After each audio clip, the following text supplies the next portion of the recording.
자, 이제 볼까요? 통치체제 정비로 넘어가 보도록 할게요. 자, 통치체제 정비에서는 일단 중앙정치조직부터 한번 볼게요. 중앙정치조직, 지방행정조직, 그리고 군사제도, 과거제도, 이렇게 이제 제도에 대해서 한번 살펴볼 건데, 자, 중앙정치조직을 들어가기 전에 여러분 교재를 한번 보시면은 386페이지에 성리학적 명분론에 따라서 정치했다라는 거, 조선이라는 나라는. 자, 그리고 조선에서는 387페이지에 이렇게 관직이 이런 식으로 구분된다라는 거 한번 볼게요. 자, 조선의 관직은 문관과 무관으로 나눠지죠. 문관, 무반이라고 했는데 문반이라고 하면 되겠네요. 문반. 제가 이렇게 썼네. 문반, 무반. 자, 그리고 문반을 동반직, 무반을 서반직이라고 하는데, 왜냐면 여러분 혹시 경복궁 근정전 알죠? 경복궁에서 가장 약간 2층 건물처럼 생긴 좀 큰 건물이 있고, 거기에서 왕의 즉위식이라든가 이런 중요 행사가 열리는데, 그 앞에 이렇게 딱 제가 이렇게 딱 가운데 쓰면은 양쪽에 품계석이라고 해서 이렇게 비석 같은 게 쫙 있어요. 그리고 거기에 뭐 정일품, 뭐 정의품 이렇게 쭉 품계가 써 있거든요. 그 품계가 동쪽에는 문반이 쓰는 거고 서쪽은 무반이 쓰는 거예요. 그래서 문반과 무반을 동반, 서반 이런 식으로 구분하는 거고, 그 다음에 이제 경관, 외관, 중앙직, 지방직 이렇게 나눠지는 거겠죠. 자, 그 다음에 관계, 즉 품계는 어떻게 되냐? 정일품부터 종일품까지 총 18등급으로 나눠지죠. 자, 정일품, 그 다음에 종일품. 자, 그래서 이렇게 정, 종 두 개로 나눠지는 거 아시죠? 네, 정일품, 종일품으로 나눠지는데, 자, 그리고 이제 구품, 정구품, 종구품 이런 식으로 나눠지죠. 정구품, 종구품으로. 자, 그래서 1부터 9까지니까 정종, 정종 두 개씩이니까 총 18품계라고 해요. 그런데 이게 실제로는 18등급이 아니고 30등급이에요. 품계는 18품계인데 등급은 30등급이에요. 왜냐면 정일품, 종일품 이렇게 이제 1품부터 1, 2, 3, 4, 5, 6까지 있겠죠? 6품까지는 정종으로만 나눠지는 게 아니라 상하로 나눠져요. 그러니까 정일품상, 정일품하, 종일품상, 종일품하 이렇게 실제로는 4개의 등급으로 나눠지는 거예요. 자, 숫자 하나에 4개의 등급으로 나눠지는 거죠. 그래서 정일품 상하로 나눠지고, 자, 7, 8, 9, 3개는 정종으로만 나눠져요. 그러니까 1부터 6까지는 4개로 나눠지죠. 그 다음에 나머지 7, 8, 9, 3개죠. 나머지 3개의 등급은 2개로만 나눠지죠. 더하면 32. 뭔 말인지 이해돼요? 그래서 실제 등급은 30등급이다 라고 하는 거고, 자, 요거는 이제 여러분 교재에 보시면은 388페이지 한 장 넘기시면은 요 등급이 쭉 나와 있어요. 네, 요거예요, 요거. 자, 정일품 상이 위에 있는 거예요. 그래서 정일품 대광보국 승록대부가 상, 정일품 하가 보국 승록대부, 종일품 상이 승록대부, 종일품 하가 순정대부. 물론 여기 지금 제가 읽었지만 외울 필요 전혀 없는 거 아시죠? 그냥 이렇게 상하로 나눠지는구나 이렇게 아시면 되는데, 자, 그러면은 30등급이나 되니까 요거를 가지고 다시 등급을 나눠볼게요. 당상, 당하 이런 식으로 크게 나눠요. 당상, 당하. 자, 말 그대로 당상, 당하는 뭐겠습니까? 당상으로 올라갈 수 있고 당하에 내려와 있어야 된다. 쉽게 말하면 당상, 임금이랑 쫙 이렇게 같이 앉아가지고 뭔가를 결정할 수 있을 정도의 높은 벼슬 이런 뜻이고, 당하는 뭐겠어? 이제 당 밑으로 내려와서 조아리고 있어야 된다는 얘기겠지. 그래서 당상이라고 하는 건 어떤 관청의 우두머리이면서 중요한 정책을 결정하는 역할, 정책 결정에 참여하면서 어떤 관서의 책임자이면서 지방관으로 관찰사로 나갈 수 있는 정도의 벼슬이 정삼품 상까지고요. 자, 정삼품 상의 문관을 통정대부, 무관을 절충장군이라고 해요. 역시 이것도 외우실 필요는 없어요. 그냥 여기까지만 알면 돼요. 정삼품 상까지구나. 네, 이렇게 알아두시면 되고, 자, 그 다음에 당하관은 그러면 그 아래쪽은 다 당하관이잖아요. 많아, 나눠. 그래서 참상, 참하로 나눠요. 참상, 참하. 여기서 말하는 참이라고 하는 건 뭐냐면 한 달에 4번 정도 열리는 아침 조회를 얘기해요. 그래서 참상, 조회에 참여할 수 있을 정도의 벼슬이구나. 참하, 그것도 참여 못할 정도의 좀 낮은 벼슬이구나. 이렇게 보시면 되고. 자, 그러면 참상에 해당하는 건 육품까지예요. 즉, 종육품 하까지가 참상이고, 참상과는 지방의 수령으로 나갈 수도 있어요. 자, 그 다음에 7, 8, 9는 참하. 이 사람들은 아침 조회에 참여하는 그 정도는 아니고 그냥 말단 관리? 이 정도 하급 관리라고 보시면 되죠. 자, 그래서 여러분은 당상, 당하, 정삼품, 상을 기준으로 참상, 참하, 그다음에 육품, 종육품 하를 딱까지, 종육품 하까지 이렇게 구분하는구나 라는 거 알아두시면 되고. 자, 그 다음에 여기 지금 표 나온 거는 여러분 책에 나오는 그 표예요. 네, 굳이 뭐 다 안 봐도 되겠죠. 똑같은 거니까 이렇게 구분할 수 있구나 라고 하는 거. 자, 그 다음에 운영 방식이 쭉 언급이 되어 있는데요. 여기 지금 뭐 이것도 다 외우실 필요는 없어요. 그냥 참고만. 자, 그냥 간단하게 볼게요. 조선시대는 업무의 효율을 위해서 겸직하게 돼 있어요. 그래서 내가 만약에 뭐 6조의 판서다. 그럼 나는 그 다른 관직에 또 장관을 또 겸직을 하도록 돼 있어서 겸직제. 자, 그 다음에 상피제는 나의 친척과 나는 같은 부서에 근무하지 않는 거. 왜냐면 또 그 안에서 또 짬짬이 자기들끼리 또 비리 있을 수도 있으니까. 그 다음에 나랑 관련된 지역에 수령으로 파견되지 않는 거. 그러니까 예를 들면 내가 막 우리 외가가 있거나 친가가 있거나 이런 데로 파견되면 내가 또 그 지역 사람들 잘 알고 그럼 또 막 누구 봐줄 수도 있고 비리가 있을 수도 있고 하니까 나와 관련된 지역으로 지방관으로 임명되지 않는 거. 하다못해 내가 시험관을 맡았을 때는, 그러니까 우리 친척이 시험에 응시할 때, 과거에 응시할 때 나는 시험관을 맡지도 않아요. 혹시 또 문제가 있을 수 있으니까. 그래서 이 정도로 이제 어떤 공정성을 기하는 거죠. 그거를 상피제라고 하고.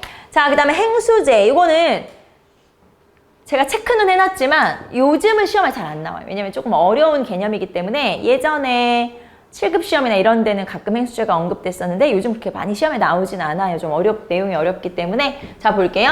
관계와 관직의 일치 원칙에서 예외 시에 이렇게 한다. 이게 무슨 말이냐면, 자, 제가 여러분 설명을 하려면 388페이지 그 표 있죠? 우리 좀 전에 봤던 표. 그거 다시 한번 볼게요. 표를 한번 보세요, 여러분이.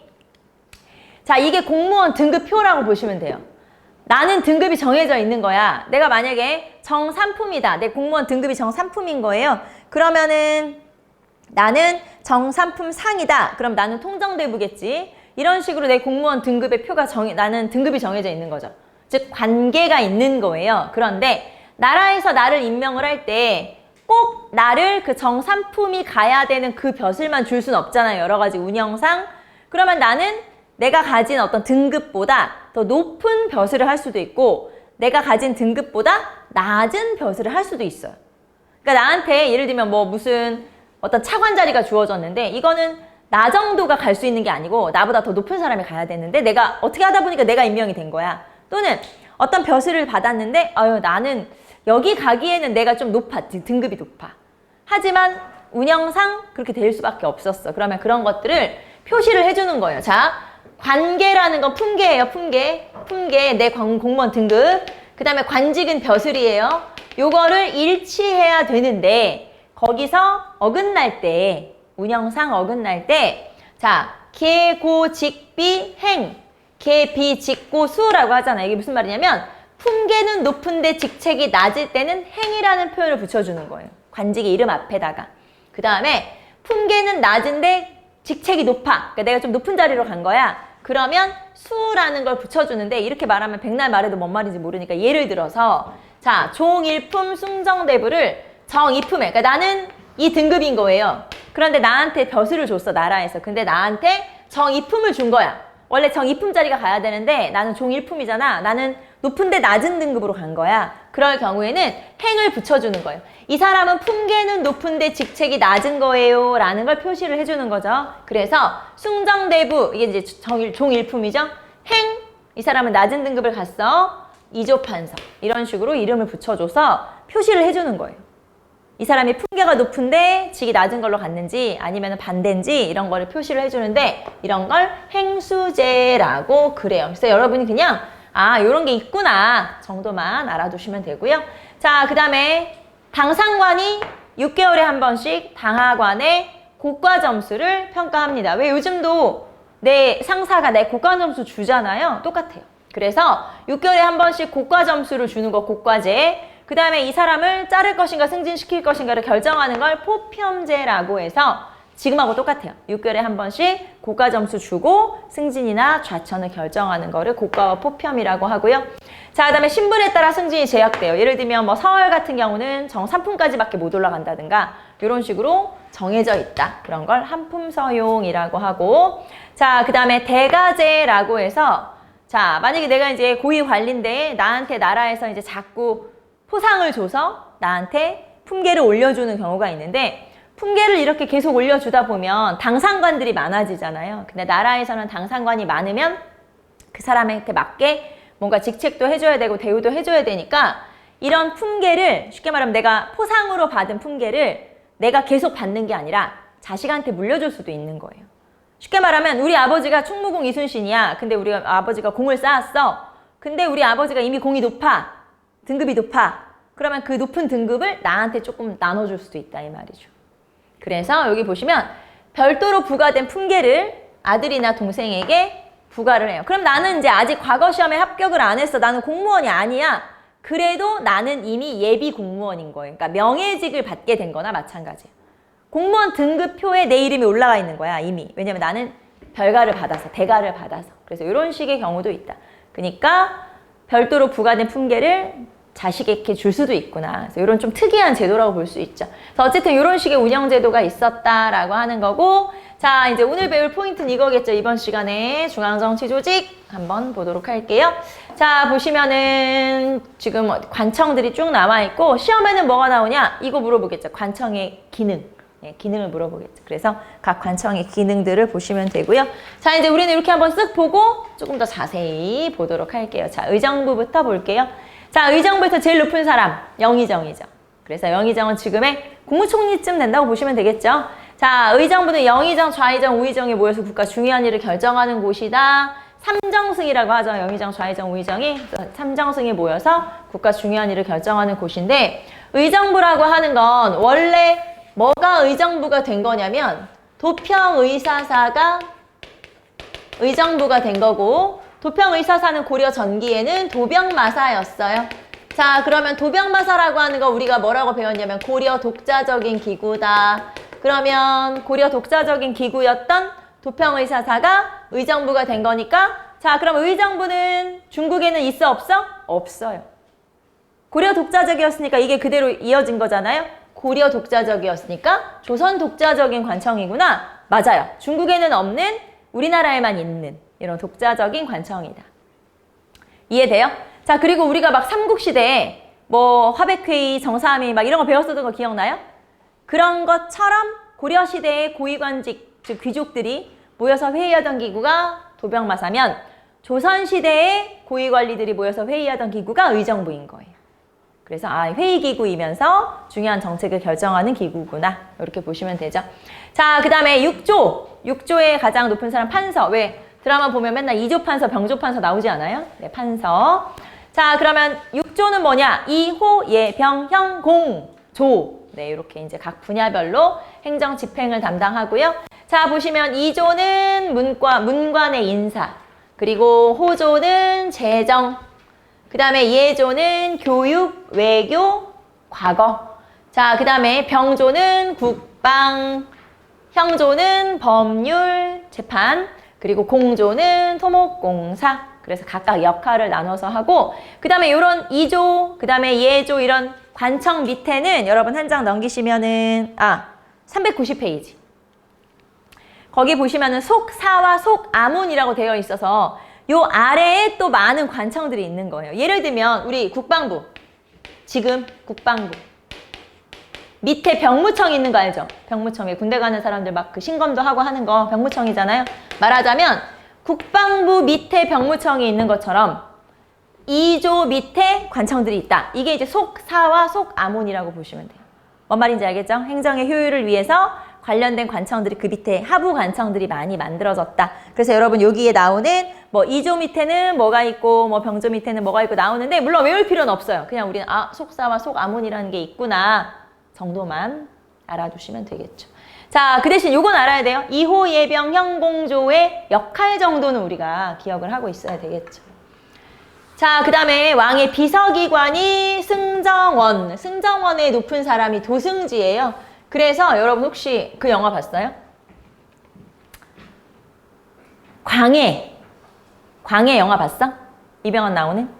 그 왜 왕 바꾸고 하는 그거 있잖아요. 광해. 그 광해에서 맨날 왕 옆에서 유성룡? 아니 누구지? 그 배우 이름이 뭐지? 유승용? 그 배우가 맨날 그 옆에서 막 왕 도와주고 얘기해주고 막 하잖아요. 그 사람이 도승지예요. 비서실장 역할. 쉽게 말하면 대통령 비서실장 역할을 하는 게 도승지. 그래서 이 도승지라는 게 왕의 명령을 전달하면서 비서실장 역할을 하는 게 도승지. 자, 그리고 6조가 있으니까 승정원에서도 6명의 승지가 있어요. 도승지를 비롯한 6명의 승지가 각 6조를 관리하는 거죠. 그러니까 예를 들면 뭐 2조의 명령은 도승지가 가서 전한다거나 뭐 이렇게 한다거나 이런 식으로. 그래서 승정원이 굉장히 중요하고 특히 왕의 측근이잖아요. 제일 옆에 지근거리에서 이렇게 보조하는 역할을 하기 때문에 승정원은 그냥 우리가 생각할 때 비서 하면은 뭐예요? 그냥 뭐 시키는 거 하고 이 정도가 비서인데 조선시대의 도승지 같은 경우는 승정원 같은 경우는 중요한 일을 결정하거나 할 때 또 영향력을 행사할 수도 있을 정도로 중요한 기구가 바로 승정원이에요. 자, 그 다음에 의금부는 판사라고 해요. 의금부는 국왕 직속 상설사법기관. 말하자면 나라에 뭐 역모가 있다. 그 다음에 누가 뭐 심각한 잘못을 저질렀다. 그러면 왕이 직접 막 신문하지 않나요? 드라마 같은 거 보면 그게 의금부예요. 왕이 직접 재판하는 그곳이 의정부다. 그래서 역적이라든가 또는 뭐 양반의 주요 범죄라든가 이런 것들은 왕이 직접 재판하는 거예요. 신문하는 거죠. 그게 바로 의금부고 승정원과 의금부는 왕권을 뒷받침해 줄 수 있는 왕권 강화 기구다. 자, 조선시대에는 왕권을 견제하는 기구가 있고 강화하는 기구가 있는데 그중에서 왕권 강화 기구 역할을 하는 게 바로 요 승정원과 의금부다. 이렇게 보시면 되겠죠. 자, 이 중에서는 여러분이 승정원, 의금부, 왕권 강화 기구 요거 알아두시고 자, 왕권 강화 기구가 있다는 건 견제 기구도 있다는 거죠. 견제 기구 보도록 할게요. 그게 3사. 3사가 왕권을 견제한다. 자, 그럼 3사는 여러분 다 아시죠? 사헌부, 사관원, 홍문관이라는 거 다 아실 것이고 자, 사헌부부터 볼게요. 관리, 감찰, 비리, 탄핵을 담당한다. 자, 그러면 사헌부에 해당하는 고려시대 기구는 뭐였을까요? 자, 시험에는 고려와 조선을 많이 비교하기도 하는데 사헌부는 고려로 하면 어사대. 자, 그 다음에 사관원은 아까 사관원 독립 기억나요? 태종 때 사관원 독립. 그래서 중서문화성의 낭사를 사관원으로 독립을 시켜서 정책이나 왕명을 비판하는 역할을 하기도 하고요. 자, 사헌부와 사관원이 이렇게 사자로 끝나잖아요. 이렇게. 그래서 이 두 개를 양사, 대간이라고 불러요. 양사, 대간. 자, 그리고 양사와 대간은 서경, 간쟁, 봉박의 기능을 하는데 이 중에서 서경, 여기다 서경 써볼게요. 자, 오품 이하 관원을 임명할 때 동의권을 행사한다. 오품 이하 관원을 임명할 때 동의권을 행사하는데 이게 고려시대도 서경이 있거든요. 고려시대는 모든 관리를 임명할 때 다 동의권을 행사하는데 조선은 오품 이하. 고려는 모든 관리. 이렇게 좀 차이점이 있죠. 자, 그 다음에 고려시대도 대간이 있어요. 자, 여기다 써볼게요. 고려의 대간은 자, 중서문화성의 낭사와 어사대. 자, 명칭은 똑같은데 구성원이 다르다는 거죠. 조선의 대간은 사헌부, 사관원, 고려의 대간은 중서문화성의 낭사와 어사대. 그래서 이런 식으로 고려와 조선은 비교하는 문제가 잘 나오니까 알아두시면 되고 자, 그 다음에 집현전의 후신이 홍문관이죠? 네, 홍문관. 그래서 서적을 관리하거나 학술을 담당하거나 경연을 담당하죠. 왕과 같이 공부하는 건 경연, 세자를 가르치는 건 서연이라고 해요. 그래서 경연과 서연을 담당하는 게 홍문관의 관리들이다 라고 볼 수가 있죠.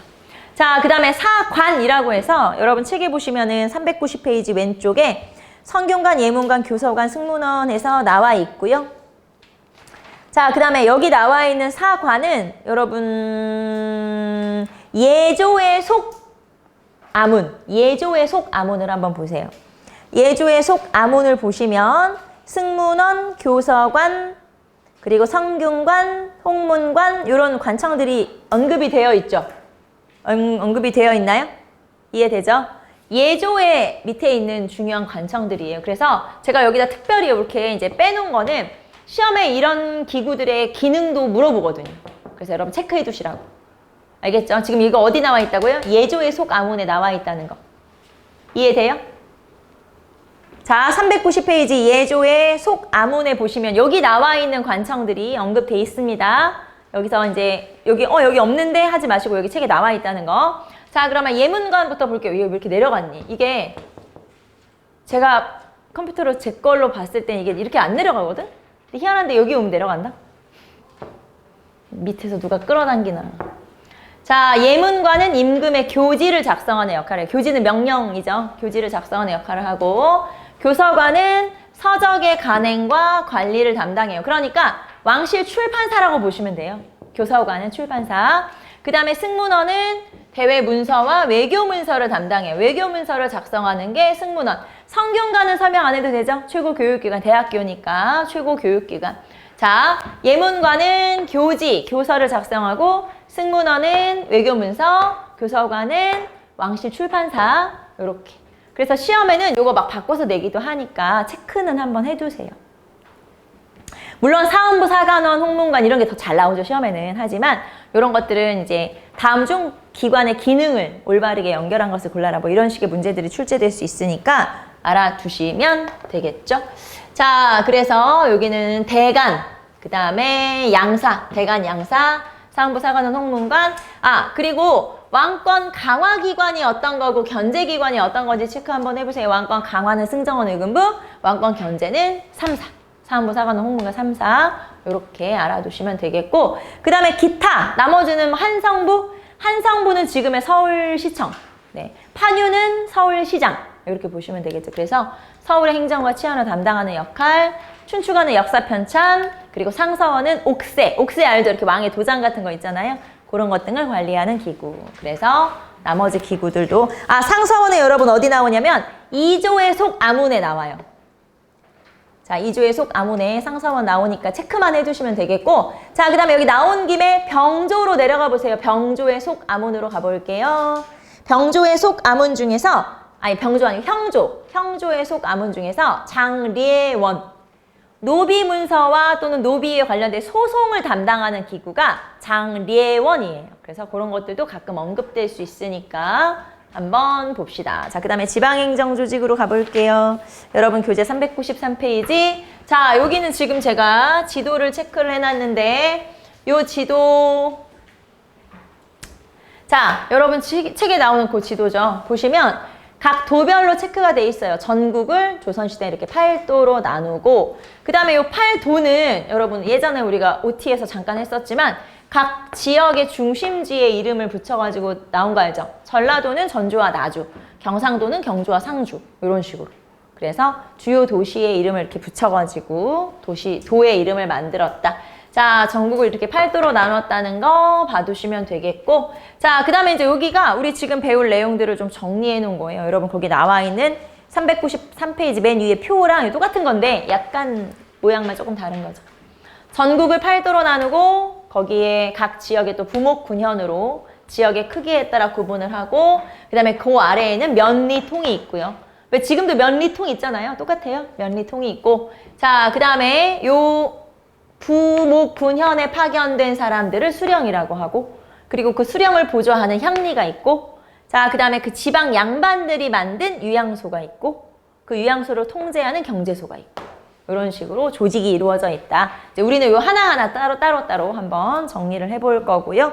자, 그러면 우리는 8도부터.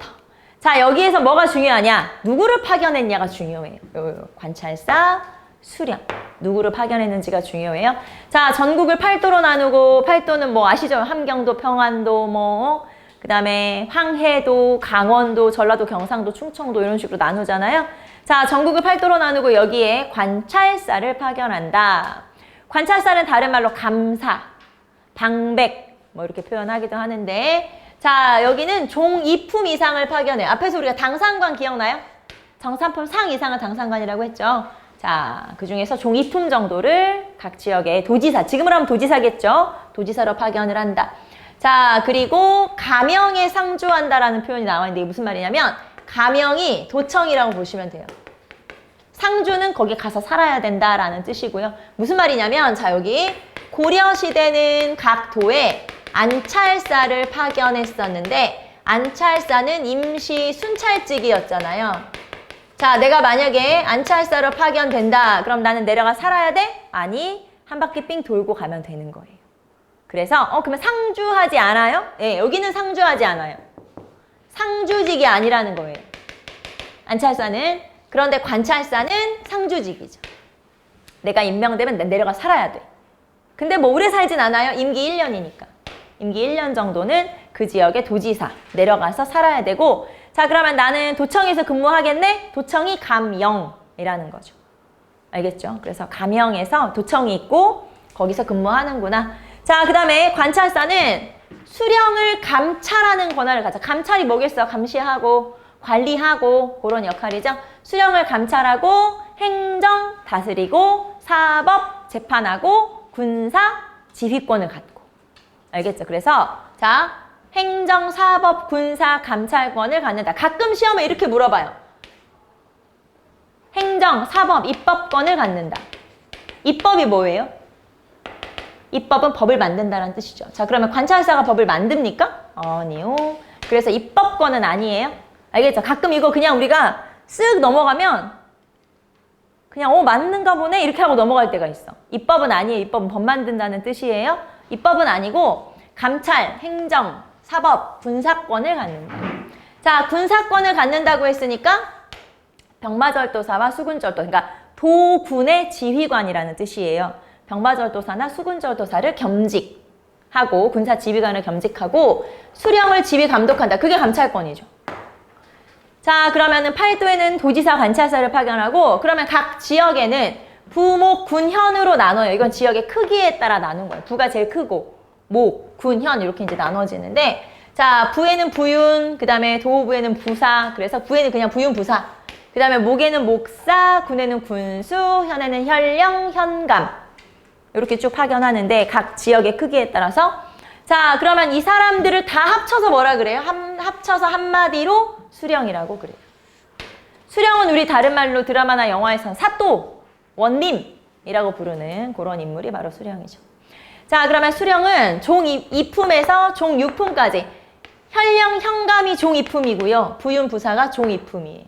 그래서 종 2품부터 종 6품까지 파견될 수 있다. 아까 종 6품 뭐라 그랬죠? 여기 써있네. 참상관. 참상관 이상이 임명될 수 있다. 라고 하는 거고요. 자, 그러면 부윤 부사가 종 2품이면 부윤 부사가 현령, 현감한테 가서 야, 내가 이런 거 하니까 너 내 말 잘 들어? 안 돼요. 왜냐면 이 사람들은 전부 다 병렬적 관계라고 해요. 수직적 관계가 아니라 병렬적. 그러니까 부윤이나 제일 말단 현감이나 똑같아요. 등급만 다를 뿐이지 크기가 다를 뿐이지 다 똑같아. 그러니까 지금으로 하면 이런 거죠. 시장이나 군수나 똑같다. 구청장이나. 뭔 말인지 이해되죠? 병렬적이다. 누가 누구에게 명령 내리거나 하지 않아요. 다만 이 사람들을 관리할 수 있는 건 누구예요? 관찰사. 요렇게는 수직적 관계, 지들끼리는 병렬적 관계. 뭔 말인지 이해되죠? 자, 그 다음에 행정, 다스리고 사법, 재판하고 군사 지휘권까지. 그래서 행정, 사법, 군사권을 갖는다. 세금도 막 걷고 당연히. 자, 그 다음에 임기가 1800일이에요. 1800일은 5년. 네, 5년 정도 된다라고 보시면 돼요. 그래서 임기는 5년 정도. 그 다음에 이 사람도 내려가 살아야 돼요. 당연히 상주직이니까 내려가 살아야 된다. 그리고 상피제. 아까 상피제는 나와 관련 있는 지역에 파견되지 않는 것. 비리가 있을 수 있으니까. 자, 그 다음에 수령은 정말 열심히 그 지역을 잘 다스려야 되잖아요. 그래서 수령의 의무가 있어요. 그게 바로 수령 7사.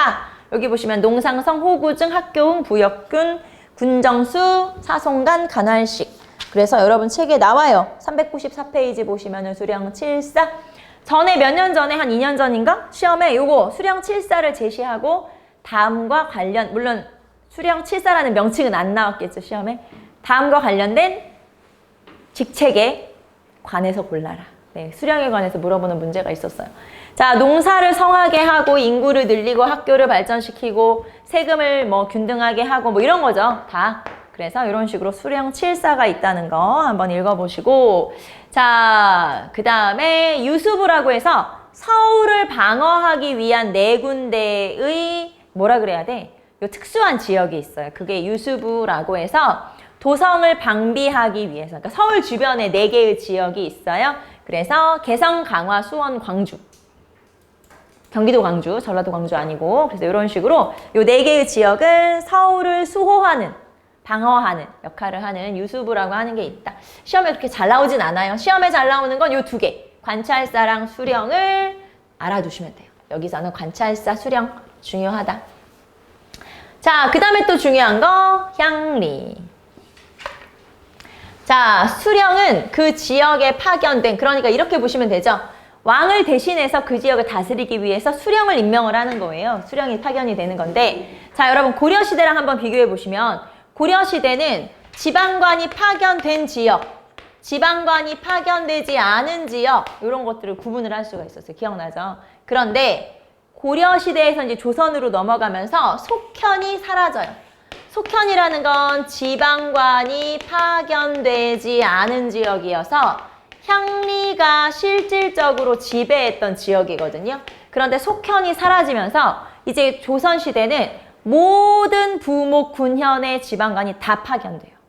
그러니까 지방관이 파견되지 않은 지역이 없고, 물론 이제 더 작은 행정단위는 파견이 안 되는 거지만 현까지는 무조건 싹 지방관이 파견되기 때문에, 자, 그러면 원래는 그 지역에서 떵떵거리면서 그 지역을 실질적으로 지배했던 향리는 수령이 다 파견됐기 때문에 수령을 보좌하는 세습적 아전으로 전락, 낮아져요. 자, 수령이 와버렸기 때문에 수령을 보좌하는 역할만 하는 거예요. 그래서 여기 보시면 세습적 아전으로 격하. 격하는 낮아졌다라는 거죠. 그래서 이제는 수령 보좌하는 그 정도의 역할밖에 안 되는구나. 왜냐면 지방을 내가 실질적으로 내 마음대로 해야 되는데 수령이 와버렸잖아요. 그래서 수령보다는 당연히 역할이 작기 때문에 당연히 세습적 아전으로 격하됐고, 자, 고려시대는 월급이 있었습니다. 조선은 월급이 없습니다. 이게 좀 제일 아이러니하죠. 월급이 없으면 어떻게 살아요? 어떻게 살아? 월급이 없으면 어떻게 살지? 알아서 잘 살아야 되는 거야. 그럼 여러분, 우리가 상상하지 않아도 당연히 알 수 있겠죠. 엄청 비리가 많을 수밖에 없죠.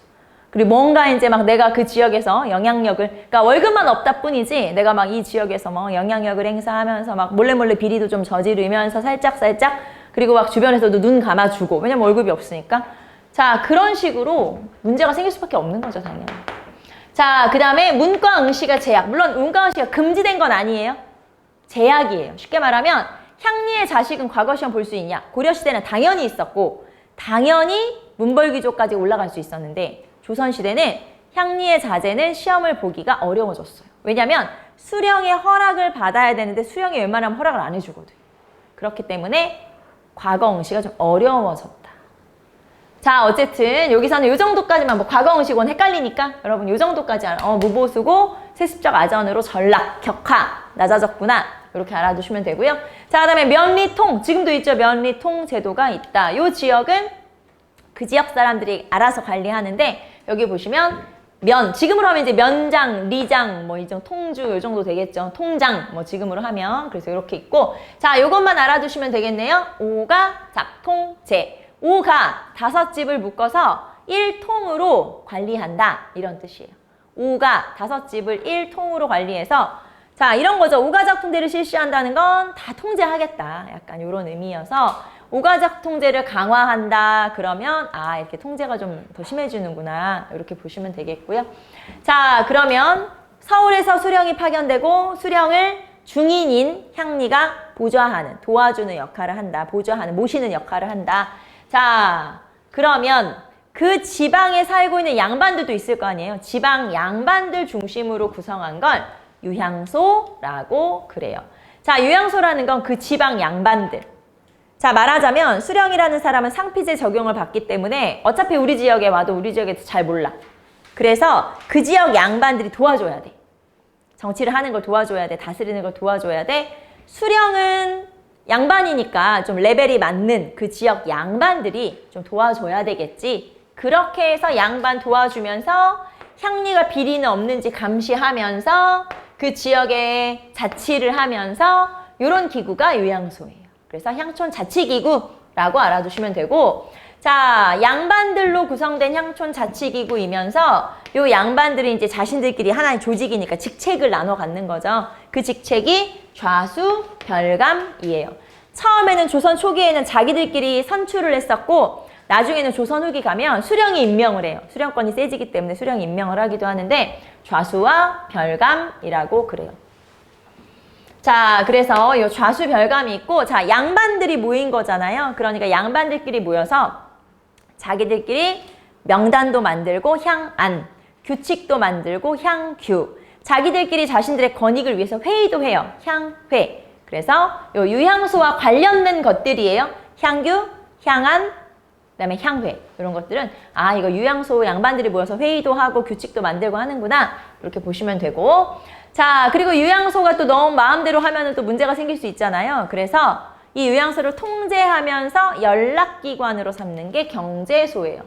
자, 유향소를 통제하면서 연락 기능을 담당한다라고 했는데 쉽게 말하면 이런 거죠.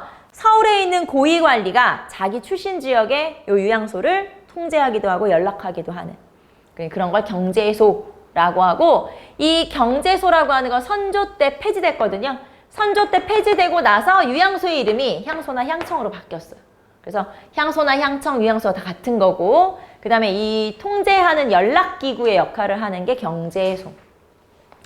자, 그래서 여러분은 관찰사, 수령, 향리, 유향소, 경제소. 네, 이렇게 관계를 좀 알아두시면 돼요. 자, 시험에는 당연히 관찰사, 수령이 많이 나오면서 유향소. 향리보다는 유향소. 유향소가 시험에는 잘 나온다는 거 알아두시면 되겠죠. 자, 조선의 특징은 향, 부곡, 소, 소멸, 특수행정구역 사라졌고 속현 사라졌어요. 자, 그러면서 향리의 권한이 약화됐다. 네, 이렇게 알아두시면 되겠죠.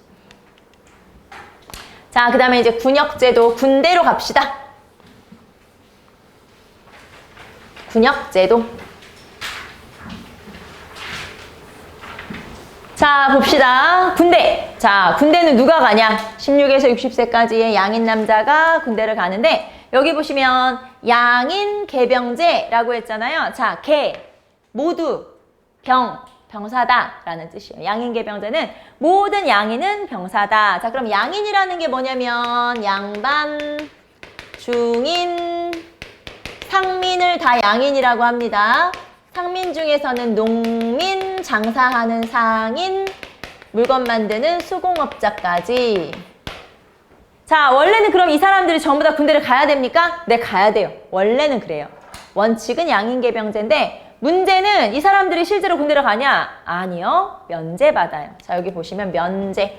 자, 면제는 현직 관리와 학생, 향리 등은 면제받는다. 자, 현직 관리면은 대체적으로 누구예요?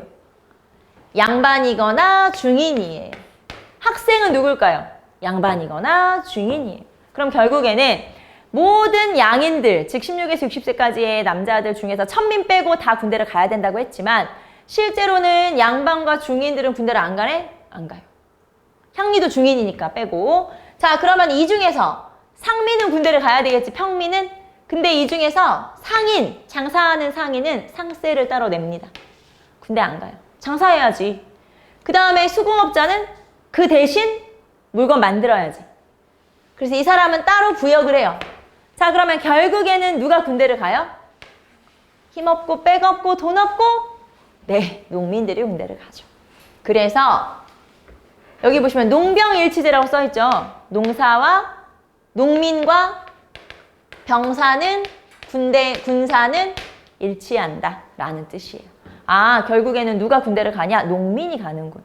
다 빼고, 양반 빼고. 자, 그럼 이렇게 물어보면 양반과 중인은 군역의 의무가 없다.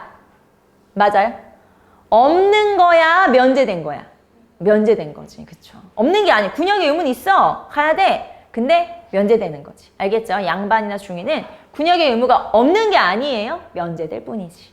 자, 어쨌든 이렇게. 그 다음에 종친, 외척, 공신, 고급 관료의 자제는 특수군.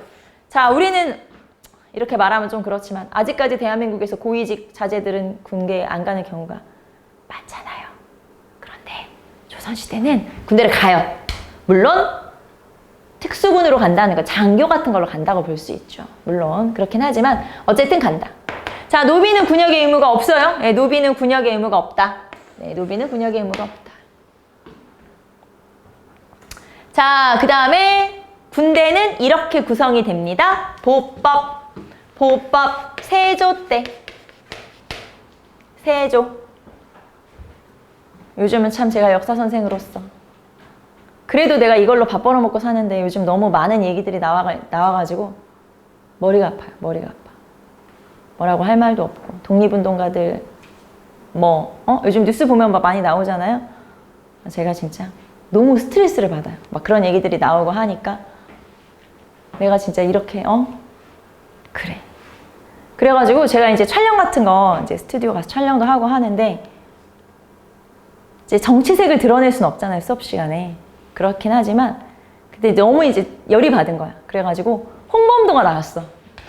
거기 이제 수업을 하는데 그래가지고 그냥 넘어가면 되는데 자세히 설명했어. 촬영을 하고 있는데 좀 화가 나더라고요. 그래서 홍범도가 뭐 이런 해가지고 이렇게 돼가지고 그래서 그날따라 유독 좀 자세하게 설명을 했다거나 할까? 제가 할 수 있는 게 내가 거기까지밖에 할 수 있는 게 없구나 이런 생각이 들면서 조금 그렇더라고요. 우리도 이제 근현대사 할 때 자세히 합시다. 자세하게. 어쩔 수 없지. 자, 그래서 제가 할 수 있는 게 거기까지밖에 없으니까 그나마 그런 거라도 좀 자세하게. 어쨌든 그렇더라고요. 건드리지 말아야 할 걸 건드렸어. 독립운동가는 건드리면 안 되는데. 자, 어쨌든 보법. 그래서 세조 때 보법이 실시가 됐고요. 보시면 정군과 보인으로 구성이 되는 거예요. 정군은 현역병. 번상병이라고 해서 말 그대로 교대 근무를 하는데 왜? 우리 16에서 60세까지 군대 간다고 하잖아요. 그러면 이거 어떻게 군대를 가는 거냐? 1년에 몇 달씩 군대를 가는 거예요. 평생. 쉽게 말하면. 이게 우리나라 지금 젊은 친구들처럼 그냥 몇 년 딱 지금 몇 년이죠? 18개월? 지금 한 18개월쯤 되죠? 군대를 그때 그냥 팍 갔다 오는 게 아니고 그냥 팍 가서 그냥 착 하고 오는 게 아니고 1년에 한 몇 달씩 근무를 하고 그 다음에 이게 한 8, 9년 되면 국경 지역으로 교대 근무를 또 가요. 한 바퀴 도는 거야. 순회를 하는 거예요. 몇 년에 한 번, 한 8, 9년에 한 번씩 그런 식으로 군역의 의무를 지는 거거든요. 평생. 그게 바로 16에서 60세까지 군대를 간다라는 의미예요. 그래서 그런 식으로 하고 자, 그런데 실제로 군대를 가는 사람들이 정군이고 자, 내가 군대를 갈 수 없는 경우가 있어요. 예를 들면 내가 노모를 모시고 살아. 우리 아버지가 막 80, 90 돼가지고 언제 돌아가실지 몰라 모셔야 되잖아. 군대를 갈 수는 없어. 그 다음에 우리 집에 농사 짓는 사람이 나밖에 없어. 우리 집에 나 빼면 농사를 지을 수가 없잖아요. 이런 경우에는 군대를 직접 갈 수 없으니까 요 정군에게 경제적인 지원을 해줘요. 그러니까 쉽게 말하면 돈을 내고 군대를 안 가는 거죠. 가야 되는데. 그래서 그런 식으로 정군과 보인으로 구성이 된다. 이렇게 볼 수가 있어요.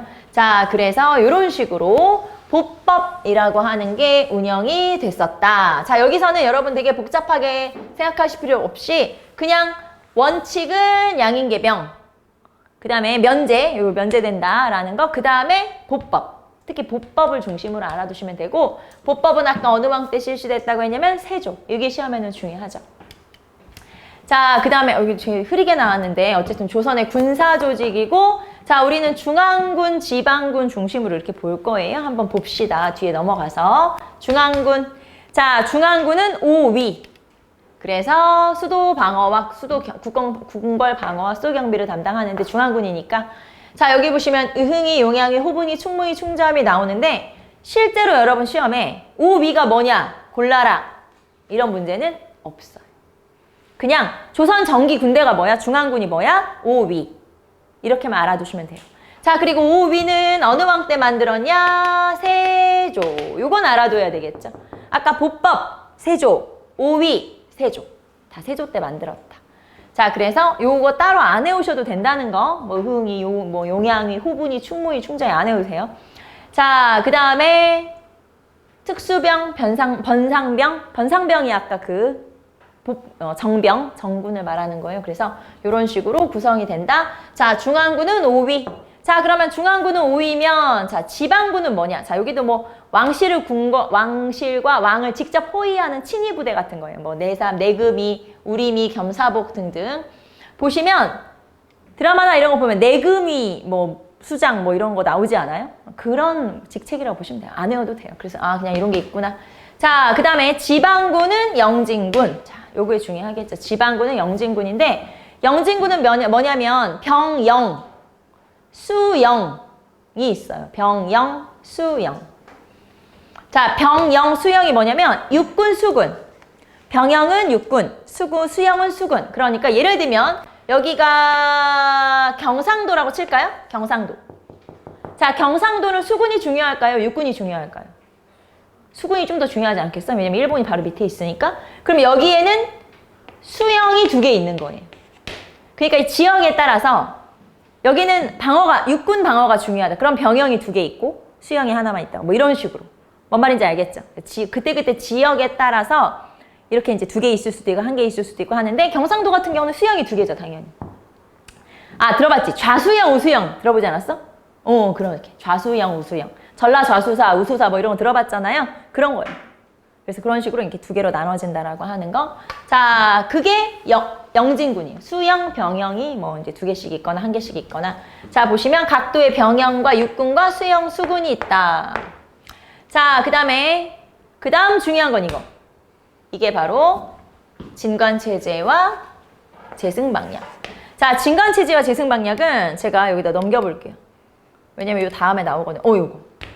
이걸로 봅시다. 이걸로 설명합시다. 자, 보시면 진관체제라고 하는 건 각 지역마다 거진이라고 해서 진이 설치돼요. 자, 각 지역에 진이 설치돼서 그냥 나는 우리 진만 지키면 되는 거예요. 그래서 이거를 우리가 진관체제라고 하고, 진관체제는 이렇게 보시면 돼요. 지역 단위 방어 체제. 지역 단위 방어 체제. 지역 단위 방어 체제라고 해서 말이 어려워서 그렇지 무슨 말이야. 그냥 우리 지역만 내가 지키면 돼.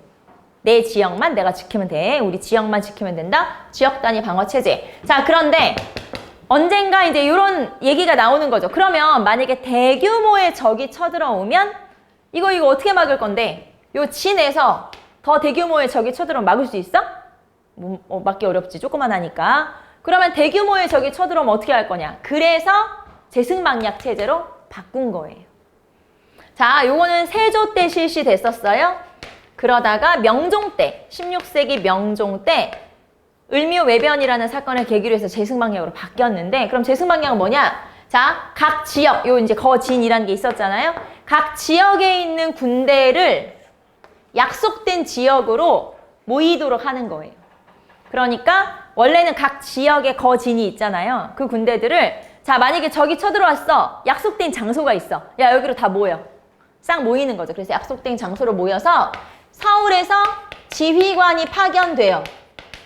그러면 요 파견된 지휘관이 요 이제 진의 군대들이 모일 거 아니에요. 요 군대를 지휘하는. 그래서 대규모의 적이 쳐들어와도 막을 수 있다. 이게 재승방약 체제예요. 자, 그럼 이거 효과가 있을까요? 없었을까요? 예를 들면 임진왜란 즈음에 임진왜란이 일어났다 칩시다. 자, 그럼 임진왜란 막 20만 대군이 쳐들어오고 그랬단 말이에요. 그럼 그때 재승방약 체제를 막 딱 실시해가지고 막 쫙 모여가지고 이제 막 딱 막아. 효과가 있었을까? 이게 이론은 그럴듯하지 않아요?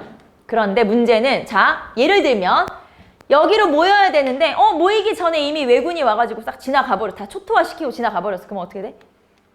아무 효과가 없는 거예요. 그냥 이론만 그럴듯한 거지. 그 다음에 군대가 만약에 모였다 칩시다. 근데 서울에서 지휘관이 안 왔어. 지휘를 해줘야 되는데 오고 있어? 아직까지. 근데 저기 와. 그럼 어떻게 돼?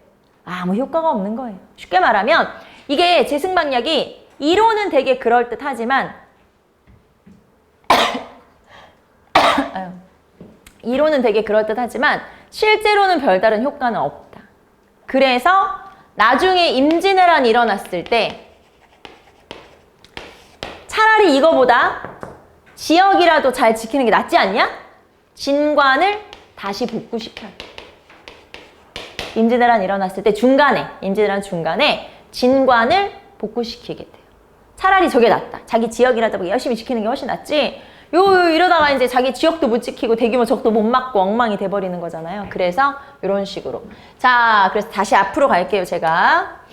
자, 우리는 지금 진관체제, 제승막약 체제까지 봤고, 자, 마지막에 잡세군 보세요. 잡세군은 일종의 예비군이에요. 자, 전직 관료, 향리, 서리, 잡학인, 신량 역천인, 노비까지. 자, 노비는 원래 군역의 의무가 없다며. 없어요. 하지만 일부 특수군에 편성이 되기도 한다. 그게 바로 요거죠. 자, 그래서 일종의 예비군에 해당하는 게 조선 초에만 잠깐 있었던 잡세군이라고 하는 거고요. 자, 그 다음에 우리는 관리등용제도로 가보도록 할게요. 자, 이제 공무원 등용제도로 갑시다. 여기 교통과 통신이 남아있네? 교통과 통신제도가 남아있군요. 자, 여권제부터 볼게요. 각 지역에 공문서를 전달하거나 공납품을 수송하는 역할을 하는 이 중간에 기착지라고 하죠. 이제 쉬어갈 수 있는 그런 곳을 역이라고 그래요. 전국에 역참이 설치돼 있었다. 역참이라는 건 여러분이 뭘로 이해하기 쉽냐? 지금으로 하면 고속도로 휴게소 같은 거라고 생각하시면 돼요. 왜 우리가 어디 가다가 중간에 가끔 쉬어가지 않나요? 그거예요. 그렇게 보시면 돼요. 그래서 공문서를 전달하는 공무원이 잠깐 쉬어가거나 이 역에서 또 뭘 하냐면 여러분 마패 알죠? 왜? 마패. 우리가 마패 하면은 막 어사출도 할 때만 알고 있지만 실제로는 그게 어사출도 할 때 그 암행어사의 증표가 아니고요. 그냥 공무원이 말을 타고 가다가 역에 가서 말을 바꿔 탈 수 있는. 왜냐면 말도 지치니까 말을 바꿔 타는 거지. 그게 역이고, 그러니까 이제 마패를 가지고 있는 그런 공무 여행자가 공무원이 가서 역에 가서 잠깐 쉬기도 하고 말도 갈아타고 하는 곳이 역이에요. 자, 그리고 그럼 날이 저물면 자야 되잖아. 그래서 국가에서 만든 공무원을 위한 여관에 해당하는 게 원이에요. 공무 여행자의 숙박시설. 자, 그래서 역이라고 하는 거랑 원이라고 하는 게 지금도 지명으로 남아있는 게 있는데 예를 들면 왜 우리 강남에 가면 역삼동 있잖아요. 거기가 역이었다는 얘기고 장호원, 조치원, 사리원 뒤에 원이라는 말이 붙은 그런 지명들 있죠. 다 여기 원이 있었다는 거예요.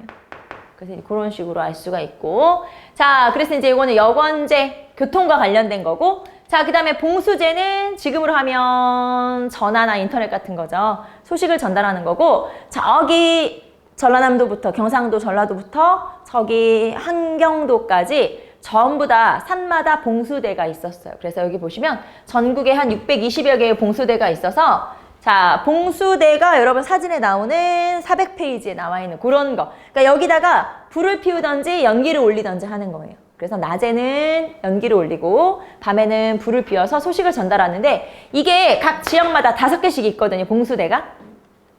아무 일도 안 일어나면 1개 올려요. 그냥 평소에는. 그러다가 저기 멀리 보이면 2개, 가까이 오면 3개, 교전이 시작되면 4개 이런 식으로 이제 다 교전이 시작되면 5개 이렇게 정해져 있어요. 숫자가. 그래서 이 개수를 보고 아, 전쟁이 났구나. 이렇게 딱 알 수가 있는 거죠. 그래서 요 소식이 쫙쫙쫙 이제 저기 전라남도, 경상남도 요 지역에서부터 서울까지, 서울의 남산까지 쭉쭉쭉 소식이 오는데 문제는 내가 잠깐 화장실 간 사이에 봉화가 올라오면 어떡하냐. 그럴 일도 있지 않겠어? 잠깐 내가 화장실 갔어. 밥 먹으러 갔어. 봉수가 올라왔어. 봉화가 올라왔어. 그럼 어떡해? 뭐 어떡해. 곤란한 거지. 그래서 임진왜란 때 이 봉수가 그리고 이거 만약에 저기 뭐라고 해? 점령이라고 해야 돼? 뭐라고 해야 돼? 다 장악해버리면 어떡해요? 안 되지. 그래서 사실 임진왜란 때 별 효과가 없었어요. 이런 식으로 해버렸기 때문에. 그래서 안 되겠다. 가서 전해야겠다. 그게 빠르잖아. 더 낫잖아. 정확하잖아. 그래서 실시한 게 파발제예요. 봉수가 임진왜란 이후에는 파발로 바뀌어요. 파발은 뭐냐면 가서 걸어가서 전하는 보발. 말 타고 가서 전하는 기발. 가서 전하는 거야. 그게 정확하니까. 기발과 보발로 운영된다. 기발과 보발이 파발이에요. 합치면 파발로 운영된다. 자, 그 다음에 조은제는 우리 배운 적이 있지 않았었나? 고려시대 때 비슷한 게 있었죠? 똑같은 게 있었지? 자, 세금으로 쌀을 걷었어? 서울로 운반해야지? 각 지역에 있는 조창에서 서울에 있는 경창으로 이렇게 운반하는 걸 조운제도라고 그래요. 조세운송제도, 조운제도라고 하고, 자, 그런데 세금을 걷어서 안 옮겨도 되는 지역, 조세운송을 안 해도 그냥 그 지역에 써도 되는 지역을 익류라고 해서, 고려시대는 양계 지역이 익류였으면 조선시대는 평안도와 함경도, 이 북부 지역이 익류 지역이 되죠. 이건 뒤에 다시 나올 거예요. 자, 그래서 이런 것들, 교통통신제도 같은 것들이 있었다. 자, 그 다음에 이제 관리등용제도 보도록 할게요. 자, 내가 이제 학교를 다닌다. 초등학교, 초등교육에 해당하는 게 서당이죠. 여기 초등교육, 초등교육이 지금의 초등학교. 자, 그 다음에 사부학당과 향교. 서울에는 사부학당이 있었고 지방에는 향교가 있었어요. 이게 중등교육인데, 중등이라고 하는 게 지금의 중고등학교라고 생각하시면 돼요. 그 다음에 고등학교 졸업하면 수능 보죠? 네, 그게 속과시험, 예비시험이고, 요게 이제 예비시험. 자, 그 다음에 이 속과에 합격하면 대학을 가는 거예요. 대학이 고등교육이에요. 자, 중등교육이 중학교가 아니고 중고등학교에 해당하고, 그 다음에 성균관이 대학이거든요. 대학이 고등교육이라고 그래요. 그래서 이렇게 성균관. 자, 그 다음에 이제 대학을 졸업하면 뭐 공무원 시험이든 고시든 뭐 취업 시험이든 봐야 되잖아요. 그게 이제 대과, 본시험. 그래서 이런 식으로 이루어진다. 자, 이거는 지금 교육제도와 과거제도를 이제 한꺼번에 설명을 한 거고, 우리는 관리등용제도, 과거제도에 대해서 조금 더 자세히 볼 거고요. 자, 시험에는 과거제도가 아무래도 많이 나오는 편이죠. 자, 시험의 종류 먼저 볼까요? 문과, 그 다음에 무과, 잡과. 여기다 체크해야겠네. 문과, 무과, 잡과. 이렇게 세 가지 시험이 있어요. 크게 과거 시험은 문무잡. 자, 우리가 전에 고려의 과거는 문잡승. 조선의 과거는 문무잡. 이렇게 구분돼요. 고려는 문잡승, 조선은 문무잡. 이렇게 구분된다는 거. 자, 그러면 과거제도 볼게요. 자, 관리선발제도는 과거 시험을 보는 거, 음서 시험 안 봐도 되는 거, 우리 아빠가 고위관리면 시험 안 봐도 돼요. 천거는 추천을 통해서 관직에 오를 수도 있어요. 추천. 그래서 이런 것들을 통해서 내가 공무원 될 수 있다. 그 중에서 가장 중시됐던 건 당연히 과거제도가 중시됐겠죠? 자, 종류 먼저 볼까요? 문과, 무과, 기술관을 뽑는 잡과. 문무잡. 특히 이 중에서 무과는 고려에는 없었는데 조선에는 있지. 그래서 중요하다. 특징, 능력 중시. 그 다음에 음서는 좀 축소가 됐다라는 거. 자, 그럼 시험은 누가 볼 수 있냐? 양인 이상이면 누구나 볼 수 있어요. 양인 이상이면 응시가 가능하다. 여기서 말하는 양인은 양반, 중인, 상민까지 다 들어갈 수가 있죠.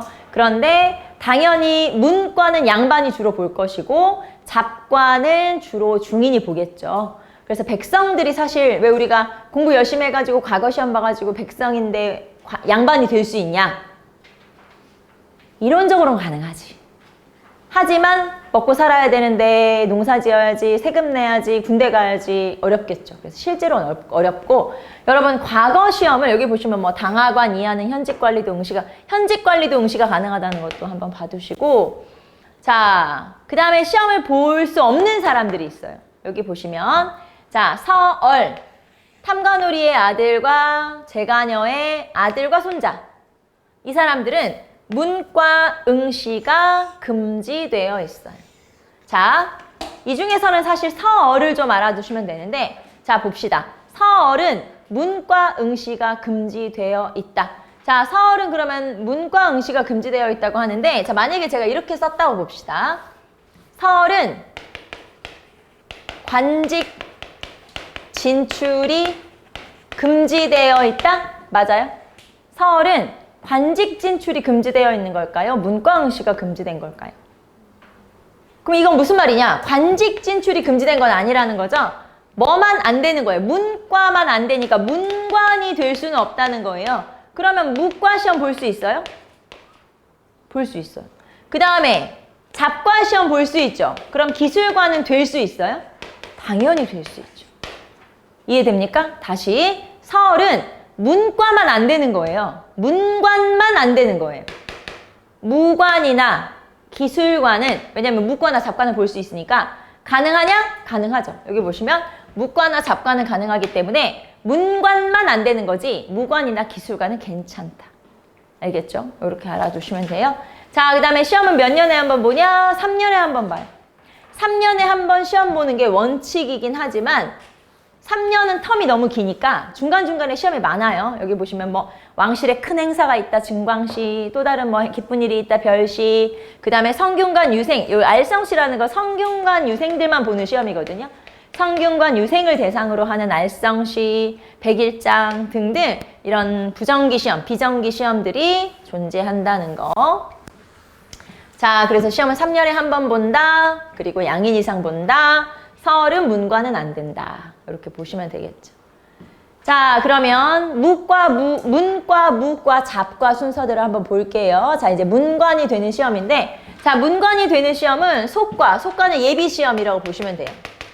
그래서 예비시험 사마시 또는 생진과라고도 하는데, 자, 생원시와 진사시로 나눠져요. 자, 예비시험, 수능 같은 거라고 보시면 되죠. 대학 가기 위한 시험이라고 보시면 성균관 가기 위한 시험이고, 자, 보시면 유교 경전을 이해하는 시험을 생원시, 그 다음에 한문학이면 글짓기죠. 글짓기 말하자면은 문장을 잘 쓰는 거예요. 그래서 이런 것들은 진사시. 그래서 시험에는 요거 구분하기도 합니다. 자, 유교 경전을 시험하는 게 진사시냐 생원시냐 이렇게 이제 구분하는 거 알아두시면 되고, 자, 그 다음에 시험은 2번 봐요. 1차는 초시, 2차는 복시. 그래서 1차에서는 요게 중요하죠. 각 도의 인구 비례를 고려해서 뽑는다. 이게 무슨 말이냐면 인구 많은 지역은 많이 뽑는다라는 얘기예요. 그래서 각 도의 인구 비례를 고려해서 선발하고, 복시에서는 이제 100명씩, 그러니까 생원시 100명, 진사시 100명. 이렇게 이제 각각 100명씩을 선출한다 라고 하는 거죠. 그게 바로 속과. 자, 그러면은 1차, 2차가 복시잖아요. 합격을 하면 합격 증서를 받아요. 100패. 100패라고 하는 걸 받아요. 그리고 속과에 합격하면 성균관에 입학할 수도 있어요. 성균관에 입학할 수 있다. 그러니까 성균관에 입학을 하거나 아니면 하급 관리가 되거나, 하급 관료라는 건 이거예요. 생원이 되거나 진사가 되거나. 네, 생원 진사시에 합격을 하면 생원이나 진사가 되는 거예요. 그래서 생원 진사가 된다.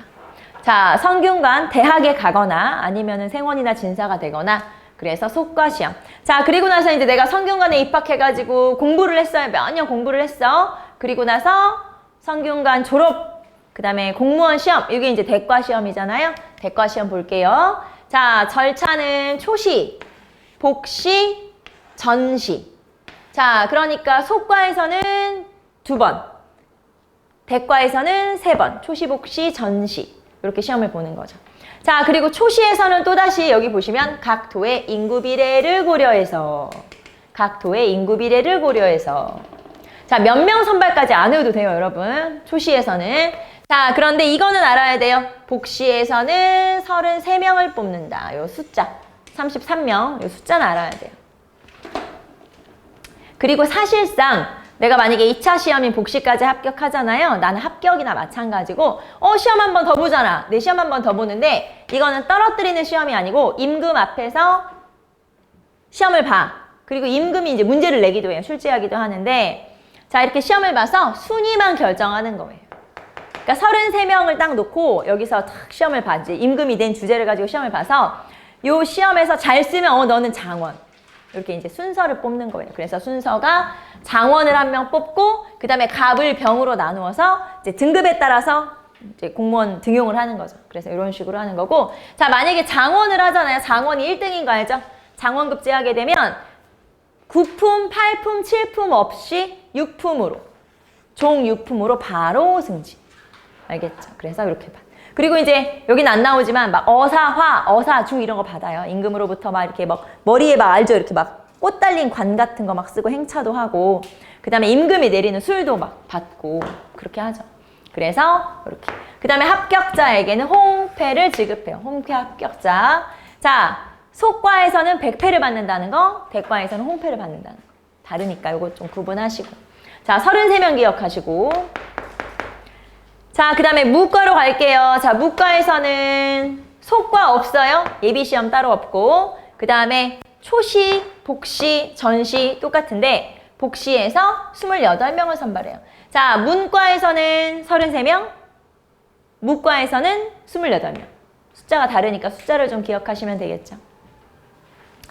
자, 그 다음에 무과 같은 경우는 지금 여기는 안 나와 있지만 실기시험을 봐요. 무예 시험을 보거든요. 아무래도. 그래서 무예 시험을 보기 때문에 이게 1등을 뽑기가 좀 애매하잖아요. 실기시험을 보는 거니까. 그래서 장원을 따로 뽑진 않아요. 그냥 등급만 나누지 너 1등 이렇게 뽑지는 않아요. 자, 그리고 합격자를 선달이라고 그래요. 왜 우리 봉이 김선달 할 때 그 선달이 아, 이 사람 무과 합격한 사람이구나. 이렇게 알아두시면 되고. 자, 그 다음에 홍패. 자, 속과는 백패, 대과는 홍패, 무과도 홍패. 홍패를 받는 거죠. 그 다음에 정기시험보다 별시, 그러니까 특별시험. 정기시험은 3년 만에 보는 거고 별시는 그때그때 보는 거잖아요.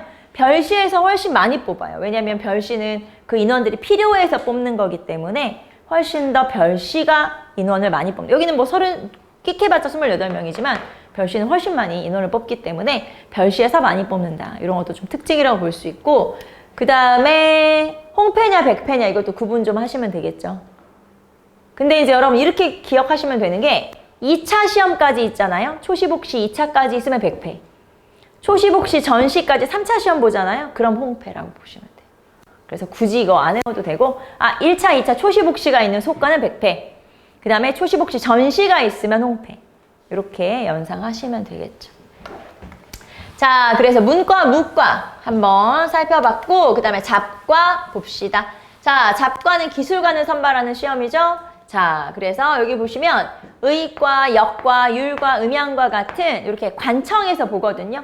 여기서는 여러분 이걸 외우라는 게 아니고 의과는 전이감에서 본다. 뭐 이건 이렇게 이게 중요한 게 아니고 이게 중요한 거예요. 각 해당 관청에서 선발한다. 해당 관청에서 선발한다는 건 요거는 뭐 예조, 원래 예조에서 과거를 관장하거든요. 근데 예조에서 관장하는 게 아니라 그냥 해당 관청에서 필요한 인원들을 선발하는 거고 인원도 다 정해져 있어요. 자, 그 다음에 복시까지, 그러니까 2차 시험까지 보고, 자, 2차 시험까지 봤으면은 합격증은 뭘로 줘요? 백패로 주죠. 백패로 선발, 백패를 지급한다. 자, 그래서 이렇게 기술관을 선발하는 시험까지 한번 살펴봤고, 자, 그러면은 문과, 무과, 잡과만 있는 게 아니에요. 요런 시험. 기타 선발제도. 이 중에서는 음서를 좀 알아두시면 되겠죠. 자, 음서는 시험 안 봐도 우리 아버지가 고위관리면은 나는 관직에 오를 수 있는 거죠. 자, 여러분 기억나요? 고려시대 음서는 몇 품 이상이었죠? 5품 이상의 고관의 자제는 시험 안 봐도 돼요. 자, 조선에서는 2품 이상의 고위관료의 자제는 시험을 안 봐도 된다. 자, 그러면 조선으로 내려오면서 축소된 거예요? 범위가 확대된 거예요? 범위가 확대된 걸까요? 축소된 걸까요? 축소된 거죠. 무슨 말이냐면 5품 정도만 넘어도 다 시험 안 봐도 되는 거예요. 고려시대는. 그러니까 음서의 혜택을 많이 받아요.